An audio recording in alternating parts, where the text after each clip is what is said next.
Hi everyone, welcome to our podcast, The Best Possible Me, where we look at relationship dilemmas, try to open different viewpoints and perspectives in hope that if everyone does this, we all become the best possible me. I'm Cindy. And I'm Ella. Welcome to our episode 20.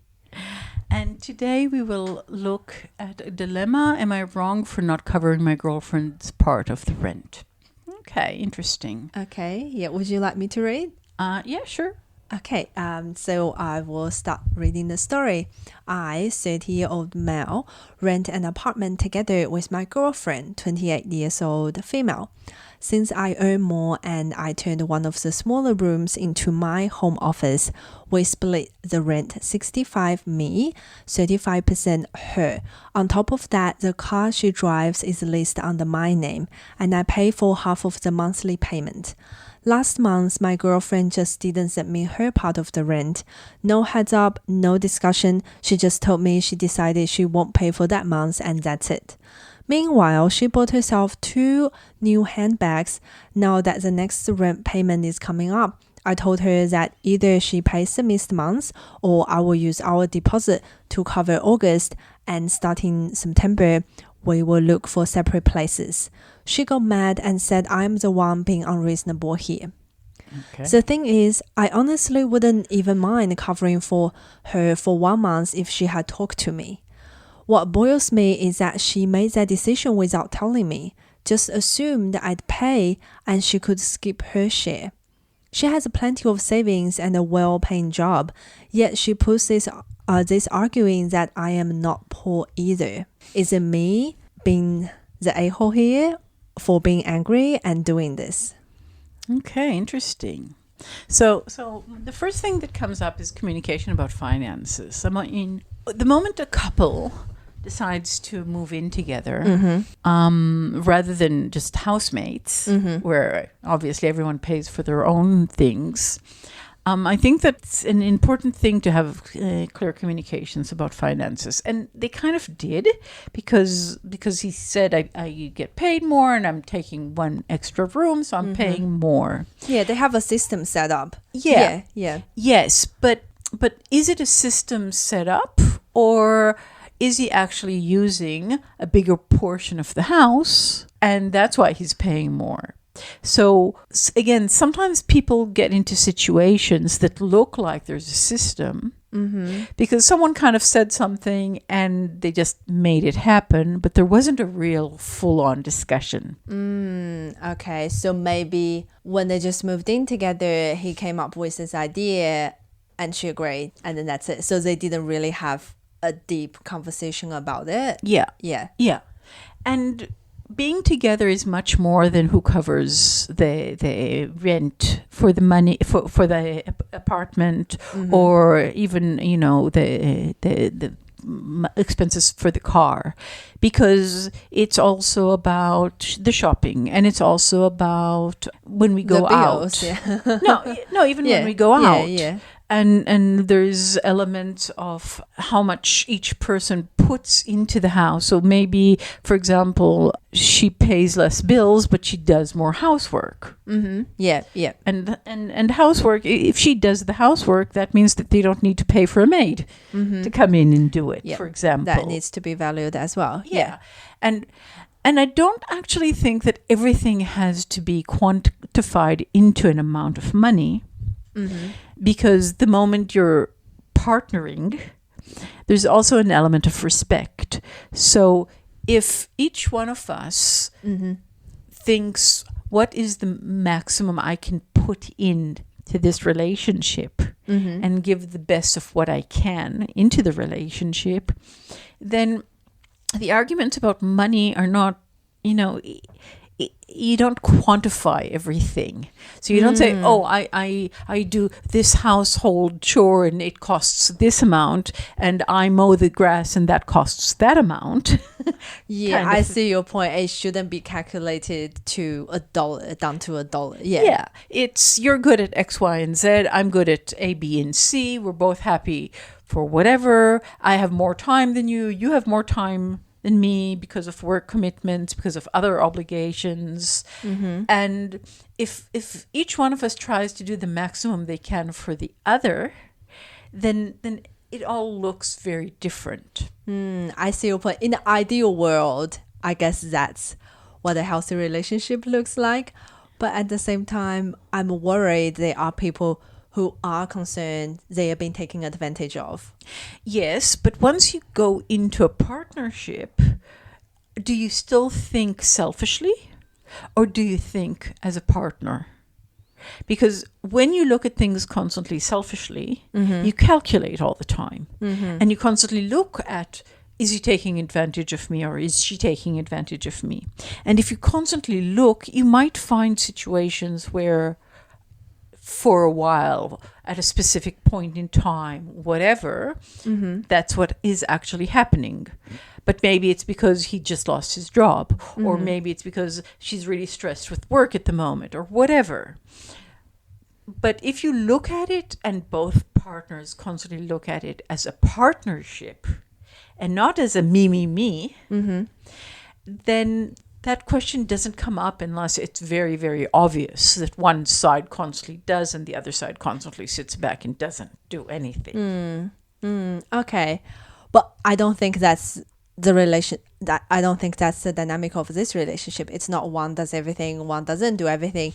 The whole point of the OP writing this online is that the girlfriend missed 1 month and he wasn't happy about it. There's no communication prior, and he's basically giving her the ultimatum to a degree that if you don't make up the missed payment, and then 2 months time you have to go look for different places. Which Is that a bit harsh in your opinion? again, they chose to be a partnership. So if they're a partnership, number one, communication is a very basic thing in a relationship. And number two, why is he calculating all these things? Yes, he's mad at the fact that she didn't pay. But how about asking her? Exactly. Why? But again, you're expecting her to communicate, but then are you actually communicating? And again, I think that if both of them come from the perspective of looking at it as a partnership, this whole situation wouldn't have eventuated. So the first time when she said I wouldn't transfer your rent for this month, where was the following up conversation about it? He just let it go. Yes. And then remembered it, and then following months like I need that missed payment. Yeah. So that kind of comes in. And are we seeing here issues relating to gender roles? So are you so is it, you know, where is all of this coming from deeper than that? So why does she think that you are being unreasonable when she says this is unreasonable? Is it because she has an expectation of gender roles, you taking care of her?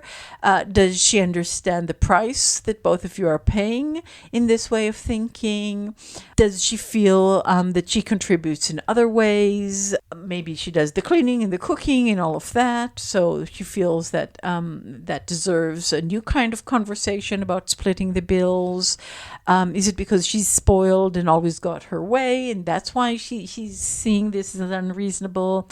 You know, she can't get the amount of money so fast. Is that part of the problem? A lot of questions arise from this situation that I think need to really be discussed much deeper to understand where are these comments coming from. You also said it boils me that this whole thing of is just coming up without telling you. So unless she admitted to it, is it likely an assumption that she assumed this? Again, I'm feeling that there are a lot of discussions here that have not been made. Yes. And is the girlfriend unaware of the consequences of her behavior? And you should know her good enough by now, well enough, to know if she is aware or not aware of circumstances. Yeah, and why is it? Yeah, the question is why. Yeah. Because he talks about she has a well-paying job. She bought 2 new handbags. Obviously, she's got some spending money and she's got good savings. Yes. Doesn't make sense that for her not to pay the rent that she agreed to pay. Yes, unless she's trying again to make some kind of a statement without actually talking about it. So maybe through her behavior, she's maybe trying to say something, or behaving in a way that is showing that she's not happy with something. And again, which should be discussed rather than behaved. But yes, I don't know. Living together is actually a practice run for partnership. And it doesn't really matter if at the end of this relationship there will be marriage or living together for the next 40 years of your life or not. But the fact that you chose to go into this practice run means that you see her as a potential partner. And by law, for example, in Australia, if the couple live together for 2 years, that automatically makes them a de facto, which is really a formally state of that type of relationship. So therefore, you actually want to choose to live with in a partnership that ensures that both of you are really comfortable and satisfied and feel respected, and make decisions in the way that fits both of you. In this case, we're not seeing that, and discussions should be had, and they haven't had. And I don't know, something's very weird about this whole setup and relationship. I agree. It doesn't feel like they have much more conversation about it at all. Yeah. And saying all of this, we are also human, and therefore we're flawed, and we make mistakes, and we learn and we grow, and hopefully are willing to put energy in to change and grow together from these mistakes. However, we can't attempt doing that if we don't find out and we're not aware of these mistakes. So in a good partnership, it means that we assist each other to see where mistakes have happened and find ways that both of us are comfortable to change and fix them as part of the process, with a forgive and forget. Otherwise, we aren't really growing at all, and we're not supporting each other as a partnership. So if she didn't raise it because she was afraid of a confrontation or to talk about this subject, really she should ask herself, am I taking care of my needs, my wants, just as much as he is? And then we need to ask her what's going on with her and confront why it's hard for her to actually have these conversations with him. So why didn't she actually confront you and said, look, I can't pay? Right. Yeah. And yeah, it comes back to the honest and the open conversation, isn't it? Yes. Yeah. So is she afraid of losing you if she says I can't? Is she afraid of drama? Of argument she just doesn't want to get into it. Yeah. Is she afraid of losing, as if it's a competition between you two?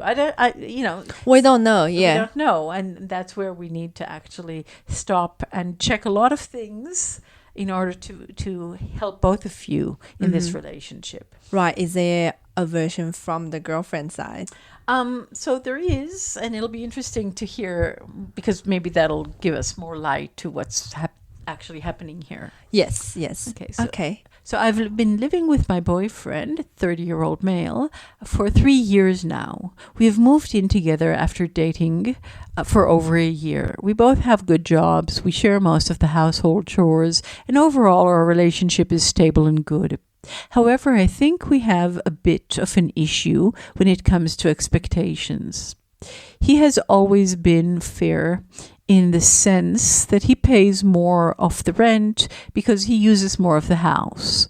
For example, he made the second bedroom into his office room.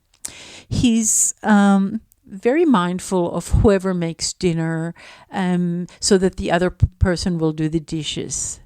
But there is a rigidity in this, and I'm feeling he lacks romance and does things just to be fair all the time. but he doesn't really pamper or woo. I told him this, and he said, "Well, I bought a present for Valentine's Day, but really, that was because he knew that I would buy him something as well." It's like a Christmas present or a birthday present. Again, it's about being fair, not because he wants to pamper me. So I decided I would put him to a test to see if he will be willing to pamper me, even if something isn't even. So I told him I will not be paying this month's rent. It freed up some money for me, and I pampered myself with some nice things, feeling that if he isn't pampering me, then at least I will pamper myself. Boy, did he lose it. He said that if I don't pay my part, we are separating in September. Well, obviously he failed that test miserably. But I feel bad because it went way overboard. I love him, but I'm questioning if I can continue a life with someone who's so unromantic and so calculated. Okay, so it's a bit of a test. It's a bit of a game. She did a manipulation here to actually check him out. Mm-hmm. Mm-hmm. And I was surprised when I started reading and he said that it's 3 years now. You wouldn't expect an issue like that to occur after 3 years. Why? Unless there is something beyond it. And obviously there is. Mm-hmm. Mm-hmm. So what bugs her is the fact that he's so calculated. Yeah, everything has to be, because I use the office, so I need to pay more. So it has to be down to a 65%, 35%. Yep.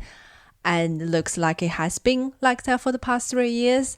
But she's basically grew tired of that. Yeah. She wanted to have a deeper conversation, but she didn't want to have the conversation. She put up a test instead. Well, people play games, and we know that. And people need to be aware of the fact that there is price to these games that we play. Mm-hmm, mm-hmm. And obviously, she got it big time. Now, we all have our faults, and he might not be romantic, but he might actually see romance differently to you. You know, there are 5 languages of love. Love languages. Yes, yes. And if you don't know what we're talking about, Gary Chapman in 1992 wrote a beautiful book about love languages. Mm-hmm. And sometimes when one person has a very different love language to another, it might seem like they're not showing affection. Mm-hmm. And it's really important to be aware of what your love language is, but also what your partner's love language is. Yes. And once you're aware what your partner's love language is, obviously if you want to show them love, you need to show them in the language they understand. Yes. It sounds like for her, getting presents is a love language. Right. Which maybe that's why that even calculation makes it so difficult for her. So unromantic. So unromantic. Whereas it could be that for him, acts of service or words of affirmation or physical touch or something like that might be his love language. Mm-hmm. So I think that both of them might need to want to look at that. What's the other party's love language is. Yes. We also need to be aware of the fact that maybe he's not as romantic as you would like him to be, but are there ways to actually discuss what you feel that you need or how you need it? Or what is it about the evenness that is bothering you so much? I mean, if you guys choose to continue, get married and have children, he'll never be able to pay you back for getting pregnant. Yeah. There's no price tag on that. Yeah. And you can't be even with that. But then there's no way that he will have a baby, and be pregnant for you. Yes. So, there are certain things in a relationship that you can't be even in. Yeah, it's not all fair. Yeah, you can't. So some of those conversations, again, need to be discussed and clarified about what is it about evenness that is so important for him, and how is it making actually her feel about it. Our red lines and our parents' red lines of deciding what we are or are not willing to live with are also really important. So she grew up in a certain family, and there were certain red lines that probably were not even discussed, but she grew up with. He grew up in a different family where they probably had different red lines. Very important to understand the family structure that each one of them came from. Right. And what they're comfortable and not comfortable in partnering, because that's what they saw, that's what they grew up with, that's what they know. But if it's coming from a very different place, very to different your background, you actually need to discuss that and find what both of you are comfortable with. Yes, what works for you, because it might be different from the others, might be very different. Yeah. So what I'd recommend for this couple is to start having real conversations about the things that really annoy you, not through hints or games or manipulations. But through talks and open conversations. And possibly even going to couples counseling. That might facilitate a better environment to have the conversation. Yes, or even to start the conversations and learn how to have them if you don't know how to have them. Yes, doesn't look like they've had any of the conversation. And if they've been living together for 3 years, I think that in a way is a little bit concerning that they don't understand each other well enough. Yeah. So it's easy to pull the pin, and say, okay, that's it. She didn't pay. We're ending this relationship. But do you actually want to end this relationship? I'm asking him, and I'm also asking her. Obviously, she kind of hinted that she's not happy with that. Right. But she says, I still love him. Yes. Yeah. And that's what I'm saying. She played a game, but found herself in having the short straw at the end of that game. Yeah. So let's come back, have a real conversation. Do we actually want to still be together, and maybe change the dynamics of how we're working in order for situations like this not to occur again, but to grow together and learn better how to be a couple. Yes. Yeah. Being with someone and having a relationship, even getting married, having a family, there's constant changes happening, and there's new challenges going to be thrown at your way at any time. You don't know what's going to happen. Yes. And I think it's really important to keep in mind that there's always going to be work needs to be done. And it's always really important to have an open and honest conversation about your feelings, about what you are not happy about. It's hard to bottle things up inside, and then maybe one very small thing triggering the whole emotion, and to the other party is a very small thing, but then to you that's different. Obviously this girl has had all these doubts and concerns about, oh, he's so unromantic, he does things this way, but she never had an honest conversation with him about it. Or even if she did, it was more through, why don't you buy me presents? And it's the like, well, I'm buying you a present. Yeah. She didn't take it to the next degree of, yes, but that's a present because I bought you a present. I'm looking for something on top of that. I'm looking for something, not because you're paying me back. Yes, or yeah. You buy me a birthday present, I buy you a birthday present. It's exchange. It's not. Yeah. Yeah. Yes. So that's not what she was looking for, obviously. Yes. Yeah. Yeah.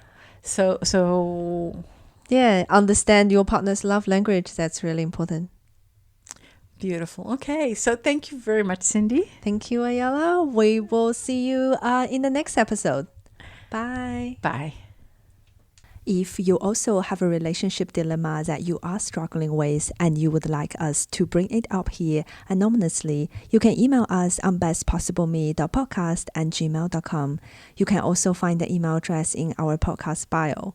Don't forget to like and follow our podcast so you get the notification of each new episode. See you next week.